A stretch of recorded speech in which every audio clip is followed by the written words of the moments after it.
ময়মনসিংহে এক সুধী সমাবেশে বক্তব্য দেন স্বরাষ্ট্রমন্ত্রী আসাদুজ্জামান খান কামাল। সমাজের পিছিয়ে পড়া জনগোষ্ঠীর স্বার্থে কোটা পদ্ধতি বলে জানান তিনি।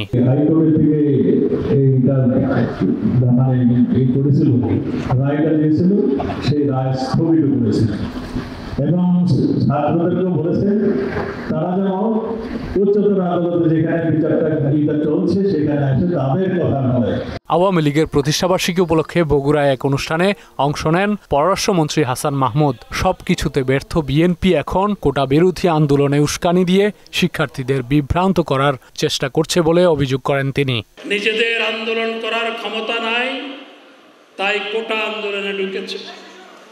নিজেদের আন্দোলন করার ক্ষমতা নাই, তখন পরজীবী হয়ে গেছে এবং আজকে বিভিন্নভাবে তারা চেষ্টা করছে সরকারের বিরুদ্ধে ষড়যন্ত্র করার।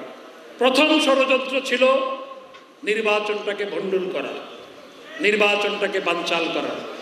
সেই ষড়যন্ত্রে ব্যর্থ হয়েছিল। এদিকে তেজগাঁওয়ে ঢাকা জেলা আওয়ামী লীগ কার্যালয়ে সংবাদ সম্মেলন করেন তথ্য প্রতিমন্ত্রী মোহাম্মদ আলী আরাফাত। শিক্ষার্থীদের অনেকেই কোটা ও মেধার পার্থক্য জানে না মন্তব্য করে তিনি বলেন, এই বিষয়টিকে পুঁজি করে একটি মহল ফায়দা লুটার চেষ্টা করছে। সর্বোচ্চ আদালতের আদেশের মাধ্যমে সরকারি পরিপত্র আবারও পুনর্বহাল হওয়ার পর আন্দোলনকারীদের প্রাথমিক দাবি পূরণ হওয়া এবং তাদের মৌলিক দাবি এবং সরকারের অবস্থান একই রকম প্রতীয়মান হওয়া সত্ত্বেও যারা বারবার দাবি পরিবর্তন করে বিভ্রান্তি তৈরি করছে এবং এখনো আন্দোলন নামে জনদুর্ভোগ তৈরি করছে, আমি মনে করি তারা কোটা পদ্ধতি সংস্কার চায় না, তাদের অন্য কোনো দুরভিসন্ধি আছে। বিশ্বের সব দেশেই কোটা পদ্ধতি আছে বলেও জানান তিনি। ওই মেধা তালিকায় আপনাকে যেতে হচ্ছে কোটার যে সুবিধা সেটি পাওয়ার জন্য, তার আগে কিন্তু আপনি যেতে পারছেন না, যে কারণে পৃথিবীর সব দেশেই কিন্তু কোটা ব্যবস্থা আছে। তানজিদ ভুইয়া, মোহনা সংবাদ, ঢাকা।